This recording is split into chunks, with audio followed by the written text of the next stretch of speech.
جلیل القدر عظیم ترین آدمی کا ذکر کیوں نہ کروں جس کو محبوب دو عالم صلی اللہ علیہ وسلم نے آج بھی اپنے سینے سے لگا رکھا ہے. اگر میں یوں کہوں کہ چند انگل کا فاصلہ چند انگشت کا فاصلہ ہو تو ہو، ورنہ بعید کوئی فاصلہ نہیں رسول اکرم صلی اللہ علیہ وسلم میں اور سیدنا فاروق اعظم رضی اللہ تعالیٰ عنہ میں. تمہیں اگر میری بات پر یقین نہ آئے، یہ جتنے حاجی تشریف لائے ان سب سے پوچھو یہ وہاں کس کس سے مل کے آئے ہیں. سیدنا فاروق اعظم رضی اللہ تعالیٰ عنہ کی ذات وہ عظیم ذات ہے، اللہ کے نبی نے اللہ پاک جل شانہ سے جھولی پھیلا کر مانگ کے لیا ہے. توجہ فرمائیں گے تو بڑی بات پلے پڑے گی. مانگنے والا محمد مصطفیٰ ہو اور دینے والا خدا ہو.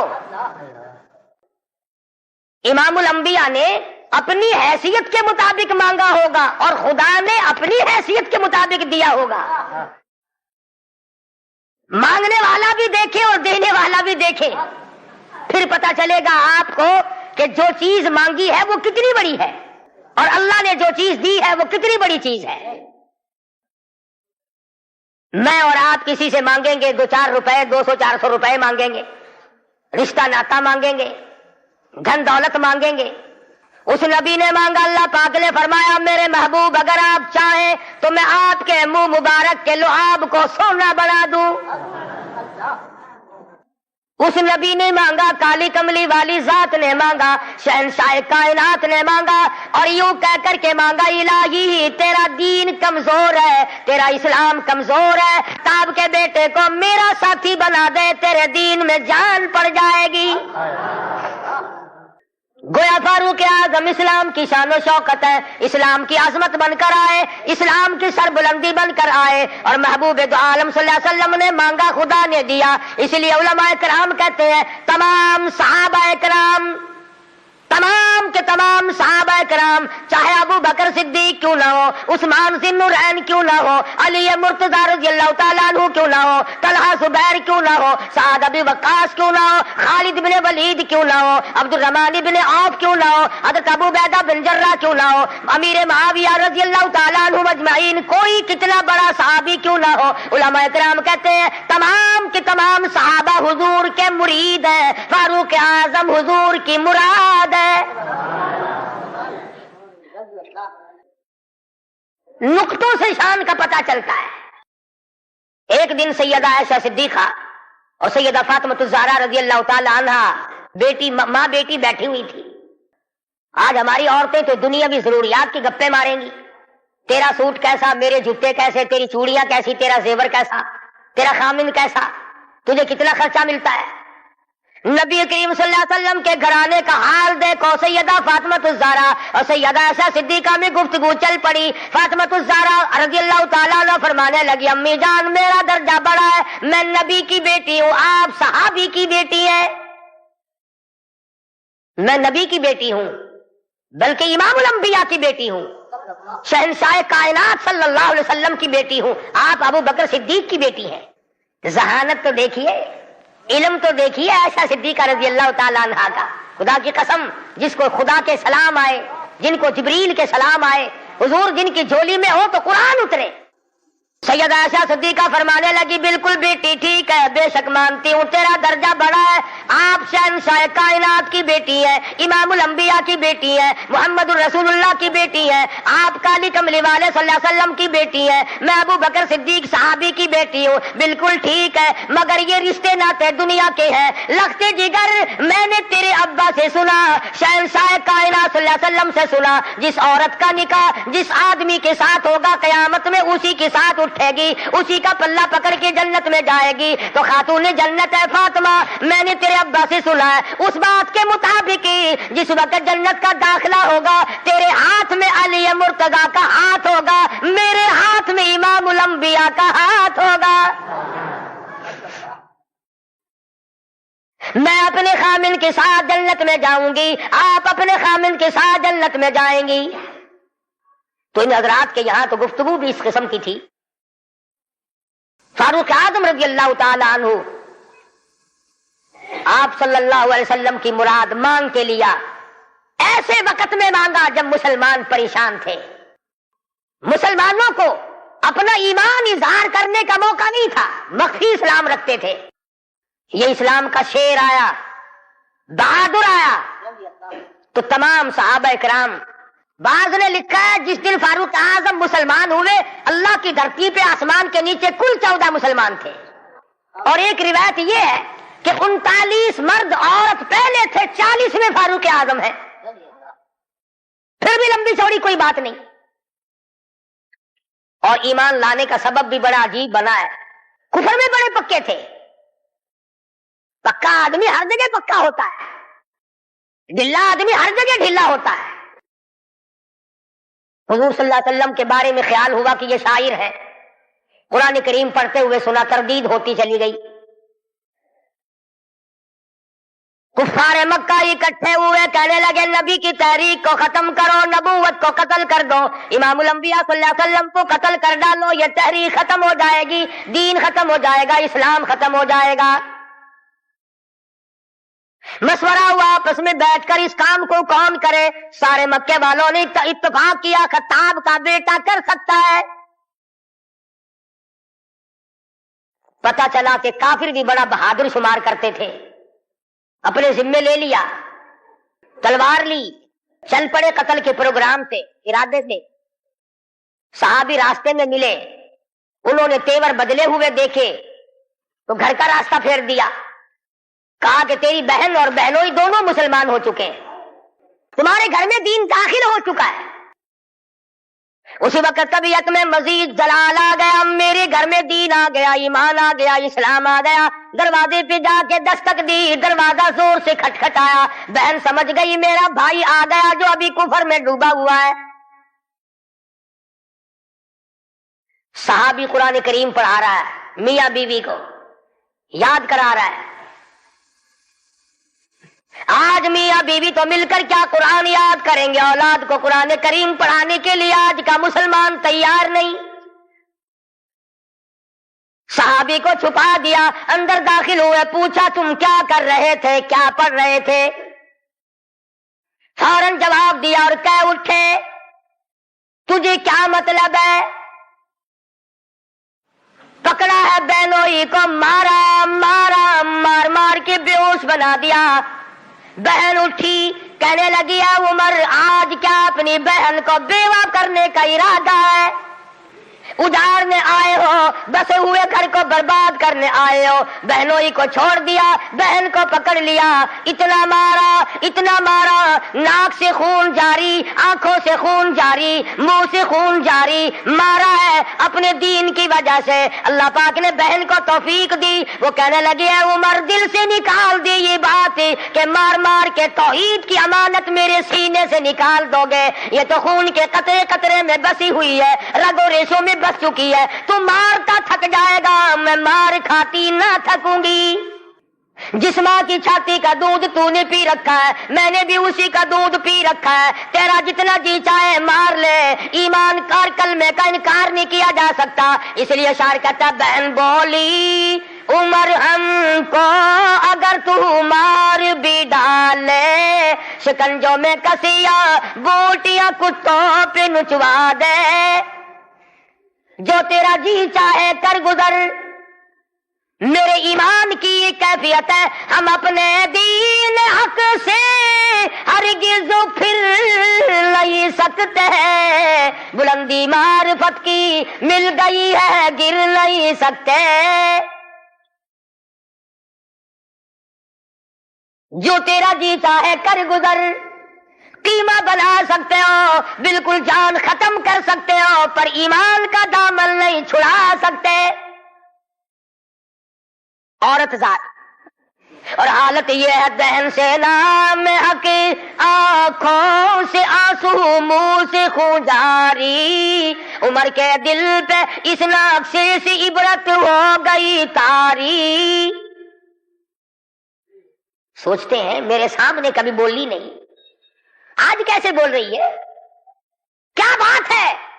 بھائی سے ڈر جانے والی بہن، روب کھانے والی بہن، کبھی میرے سامنے کلام نہیں کیا.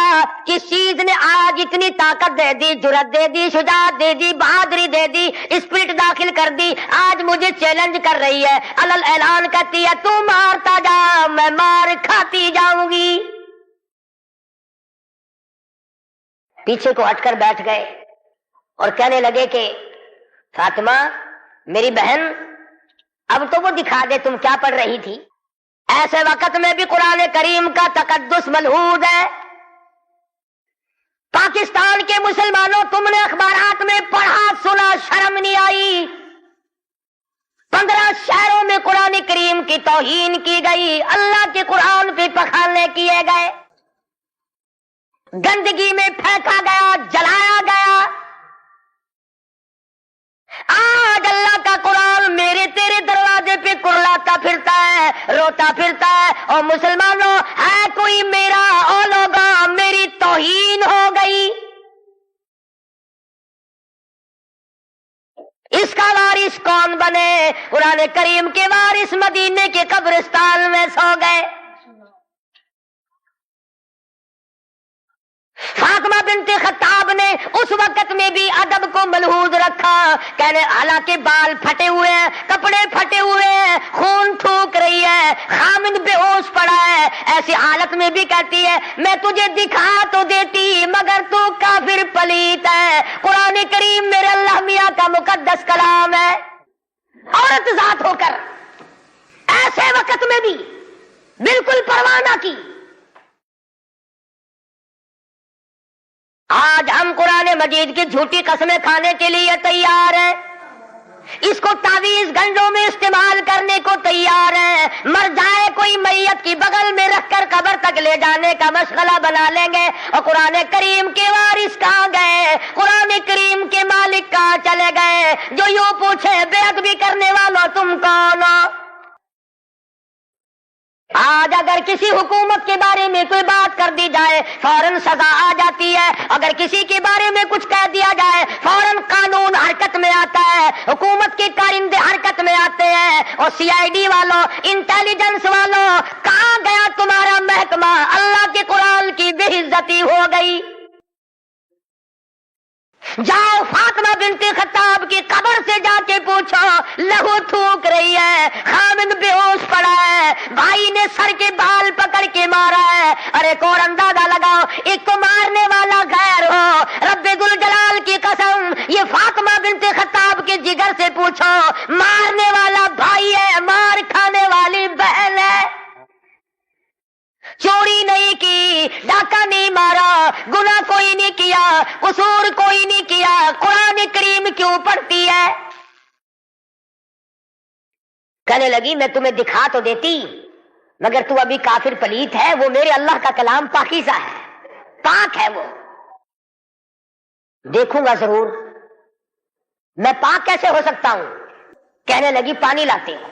اندازہ لگاؤ, قربان جاؤں فاطمہ بنت خطاب, تیری ایک ایک ادا پہ روتی جاتی ہے, خون تھوک رہی ہے, پانی لا رہی ہے, اور پانی لا کر کے بھائی کے اوپر پانی ڈالتی جاتی ہے, خون بھی تھوک رہی ہے, آنسو بہا رہی ہے, اور آسمان کی طرف چہرہ اٹھا کر یوں چپکے سے جھولی پھیلا دی, الہی باہر کو میں دھو رہی ہوں, اندر کو تو پاک کر دے.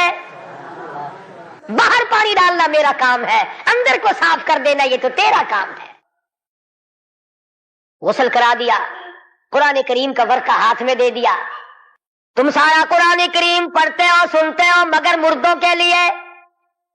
آج عدالت میں قرآن کریم کے لیے جگہ کوئی نہیں, کچہری میں جگہ کوئی نہیں, مارکیٹ میں جگہ کوئی نہیں, محلے میں جگہ کوئی نہیں, میری تیری شادی میں قرآن کریم کا پوچھنے والا کوئی نہیں, ایوان صدر میں پوچھنے والا کوئی نہیں, کسی معاملے میں قرآن کے جاننے ماننے والا کوئی نہیں. ادھر آ, فاروق اعظم نے ایک آیت پڑھی, صرف ایک آیت پڑھی,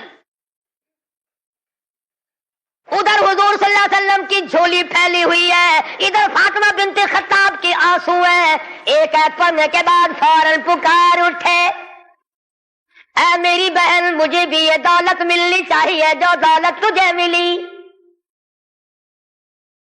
اور فرماتے ہیں فاطمہ میں گستاخی کے ارادے سے چلا تھا, قتل کے ارادے سے چلا تھا, اب میرے گلے میں رسی ڈال کر مجھے گلیوں میں سے گھسیٹ کے دربار رسالت میں لے کے جا۔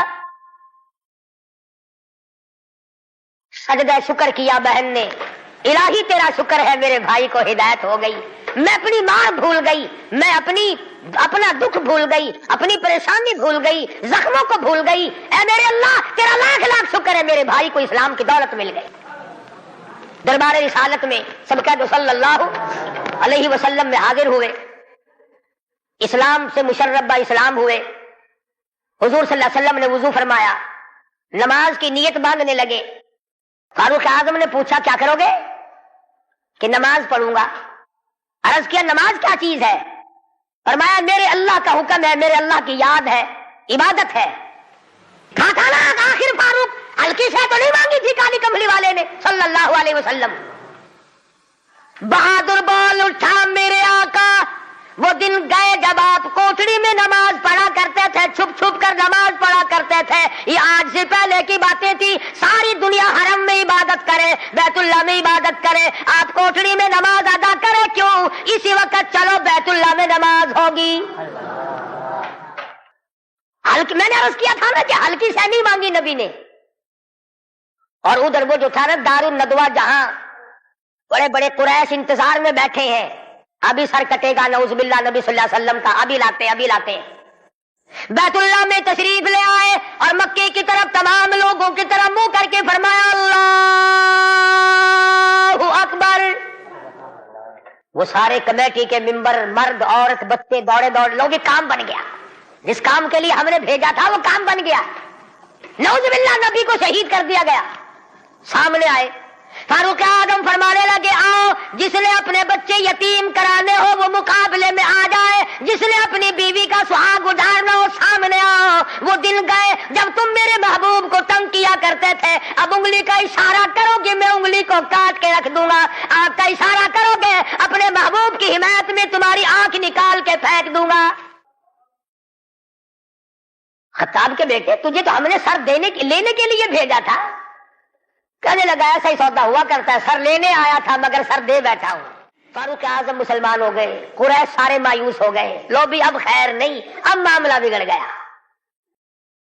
پروردگار عالم نے وہ شان بخشی، حضور صلی اللہ علیہ وسلم فرماتے ہیں اے عمر، جس گلی سے تو نکل جائے، جس بازار سے تو نکل جائے، اس بازار میں شیطان داخل ہونے کی جرت نہیں کرتا۔ اور یوں فرمایا اگر میرے بعد نبوت کا دروازہ کھلا ہوتا اور ختم نبوت کا تاج میرے سر پہ نہ ہوتا تو میرے بعد تجھے نبی بنایا جاتا۔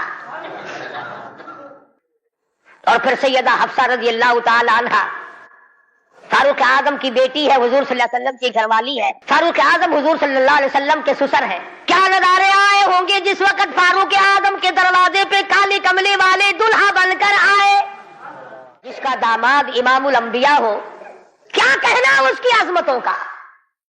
اور پھر تمام صحابہ کرام میں جلیل القدر مرتبہ، عظیم مرتبہ، اس طرح سے زندگی گزاری۔ ایک یہودی اور ایک منافق کے درمیان جھگڑا ہوا تلوار پہ، وہ کہتا تھا میری ہے، مسلمان تو نہیں تھا، منافق تھا، وہ کہتا تھا میری ہے۔ جناب رسول کریم صلی اللہ علیہ وسلم نے فیصلہ فرمایا کہ یہودی کی تلوار ہے، تیرے پاس شاہد نہیں، گواہ نہیں۔ منافق جانتا تھا کہ فاروق اعظم تیز مزاج آدمی ہے، فاروق اعظم کے پاس آیا اور کہنے لگا کہ میرا اور اس یہودی کا جھگڑا ہے، فیصلہ کریں آپ۔ تلوار پہ جھگڑا ہے ہمارا، یہ کہتا میری ہے اور میں کہتا ہوں میری ہے۔ یہودی نے چپکے سے کہا کہ جی ہاں آپ فیصلہ کر دیں، پہلے محمد عربی صلی اللہ علیہ وسلم نے بھی فیصلہ فرمایا۔ حضرت عمر نے پوچھا حضور نے فیصلہ کر دیا؟ کہ جی ہاں حضور نے میرے حق میں فیصلہ کیا، یہودی کہنے لگا۔ اور فاروق اعظم نے اس منافق سے پوچھا کیوں بے تو کیوں آیا یہاں؟ کہنے لگا جی میں تو آپ سے فیصلہ کراؤں گا۔ انہوں نے تو اپنے آدمی کی بھی پاسداری نہیں کی، دیکھو نا یہ تو یہودی ہے، کافر ہے، اس کو تلوار دے دی کہ اچھا تو حضور کے بعد مجھ سے فیصلہ کرانے آیا ہے؟ کہ جی ہاں میں تو آپ سے کراؤں گا، دیکھو نا آپ کتنے غیرت والے آدمی ہیں۔ کہ اچھا اچھا ماشاءاللہ تشریف رکھو ابھی فیصلہ کر دیتا ہوں۔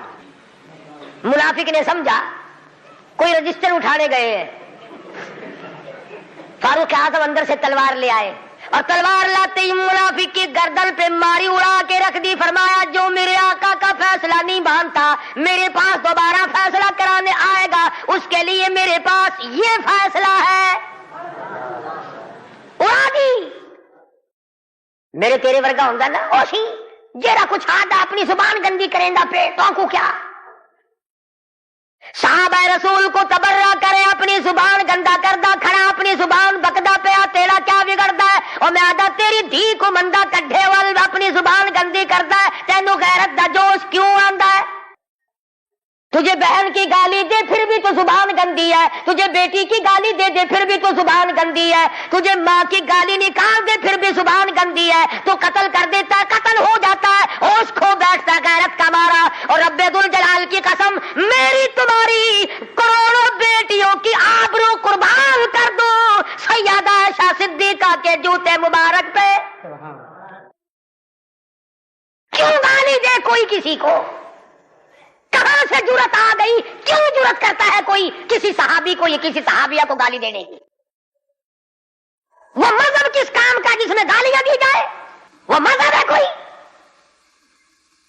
وہ عبادت ہے کوئی جس میں گالی ہو، سب و ستم ہو، تبرہ ہو؟ آج اگر کسی مغلیہ خاندان کے فرزند کی حکومت ہوتی ہم پھر دیکھتے کہ کون ہے امیر معاویہ کو سب و ستم کرنے والا اور کون ہے اما عائشہ کو بھونکنے والا. اور میرا ایمان ہے، میں یہ جوش دلانے کے لیے نہیں کہتا، میرا ایمان ہے جس کان نے صحابہ کرام کا تبرہ سنا یا اپنی اماں کی شان میں گستاخی سنی، جب تو 50,000 سال کا پیاسا ہوگا، تیری آنکھ نے پانی نہیں دیکھا ہوگا، نہ ندی نہ نالا نہ چشمہ نہ کنواں نہ سمندر نہ دریا، سوا نیزے پہ سورج ہوگا اور 50,000 سال کا ایک دن گزرے گا. اور جب تو کالی کملی والے صلی اللہ علیہ وسلم کے دربار میں حوض کوثر پہ جائے گا، میرا ایمان ہے اماں ایسا تیرا دامن پکڑ کر جھٹک کے پوچھیں گی بیٹا تو ہی تھا جو میری شان میں گالیاں سنا کرتا تھا. تماشا نہیں ہے، دین ہے دین. سیدنا فاروق اعظم رضی اللہ تعالی عنہ ان عظیم ہستیوں میں سے ہیں جنہوں نے اپنے دور خلافت میں اسلام کے نام پر 18,000 شہر فتح کیے. 18,000 شہر فتح کیے. کوئی مائی کا لال ایسا کام قیامت تو آ سکتی ہے مگر فاروق اعظم کی طرح تو فتح تو کر کے دکھائے. جن لوگوں نے فاروق اعظم کی شکل دیکھ کر بیت المقدس کی چابیاں حوالے کی تھی، جب لوگوں نے فاروق اعظم کو گالیاں دینی شروع کی، اللہ پاک نے تم سے قبلہ اول چھین لیا. تم اس قابل ہی نہیں جس کے چہرے کی برکت سے تمہیں بیت المقدس ملا تھا اس کو بکواس کر رہے ہو. جاؤ اب بیت المقدس میں یہودیوں کو تو دے سکتا ہوں مگر گالیاں دینے والوں کو نہیں دوں گا. بڑی عظمت کے مالک ہیں سیدنا فاروق اعظم رضی اللہ تعالیٰ جنہوں نے اپنے دور خلافت میں وہ عدل کیا. اب وہ منافق کی گردن جو اڑا دی نا، منافق تو بے شمار تھے، اوپر سے مسلمان بنے ہوئے تھے، اندر سے پکے یہودی تھے. ہائے ہائے دیکھو بالکل بے گناہ اپنے دروازے پہ، ارے بھائی اکرام کرنا چاہیے تھا، کلمہ گو کو قتل مار کر دیا. ہائے ہائے ہائے. سارے اکٹھے ہو کے اور دربار رسالت میں گئے، دربار رسالت میں گئے. ہائے مر گئے، ہائے مر گئے، ہائے ہائے. حضور صلی اللہ علیہ وسلم نے پوچھا کیا ہوا؟ اجی بس وہ تمہارا ہے نا وہ کون؟ اجی وہ بڑا آپ نے بڑا بنا رکھا ہے نا اسے. کون؟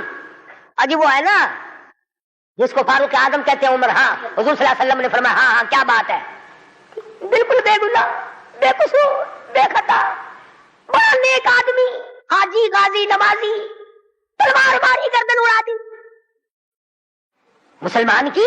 ہاں یہی تو دکھ ہوا، مسلمان کو مار دیا، بدلہ دلواؤ جلدی کرو. انہوں نے سوچا چلو ہمارا تو ایک کمینہ گیا پر بدلے میں فاروق اعظم کو قتل کریں گے. امام الانبیاء محبوب کبریا حضرت محمد مصطفیٰ صلی اللہ تعالی علیہ وسلم نے فاروق اعظم کو بلا بھیجا.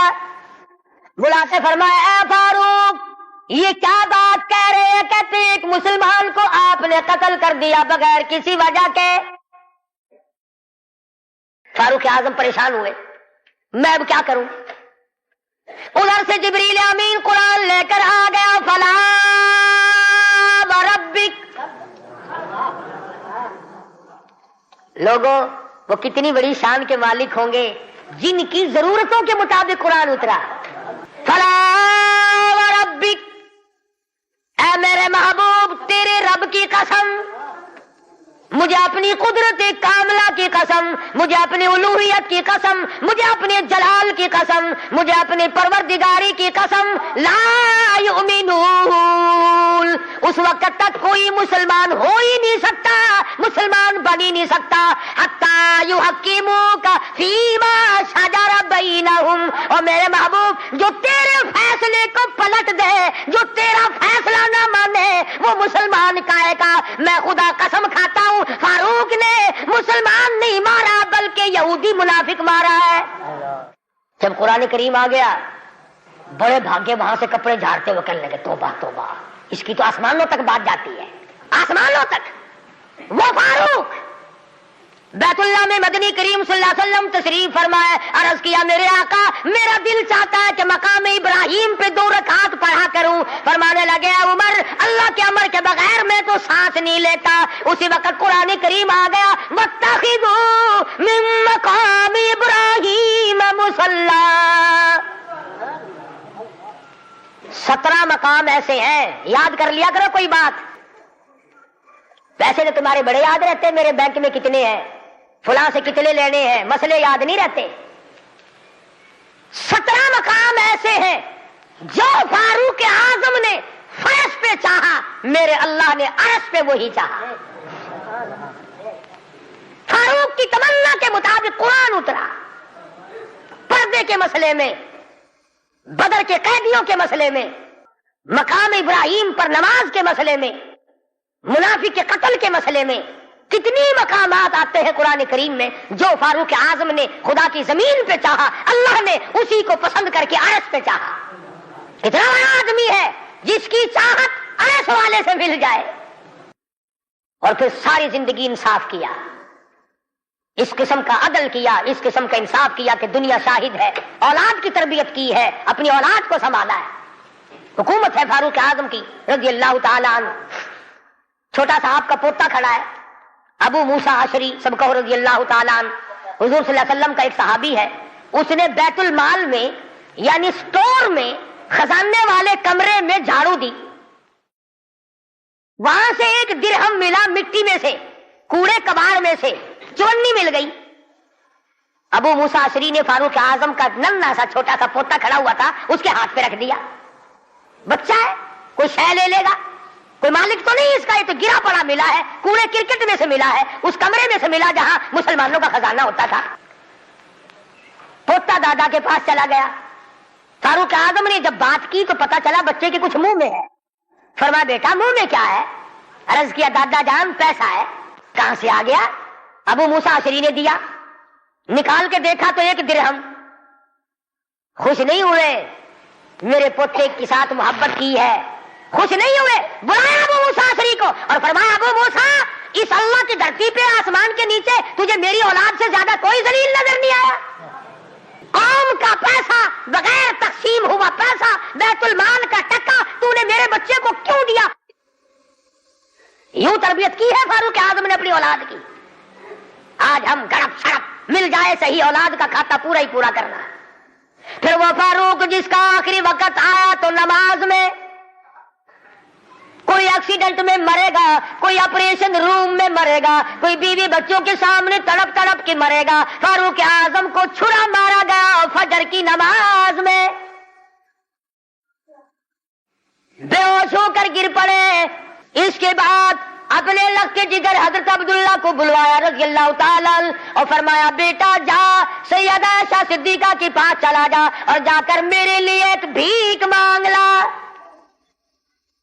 اور جا کر کے بھیک مانگ۔ عائشہ صدیقہ مالکہ ہے اس حجرے کی جس حجرے میں محمد عربی صلی اللہ علیہ وسلم دفن ہے، ابو بکر صدیق دفن ہے، ایک قبر کی جگہ ہے۔ عائشہ صدیقہ سے جا کر میرے لیے بھیک مانگ کے آ، اور جا کے یوں کہنا ہے چھپائے کفن میں آج عمر، اور سوالی آپ سے ہے سر بسر،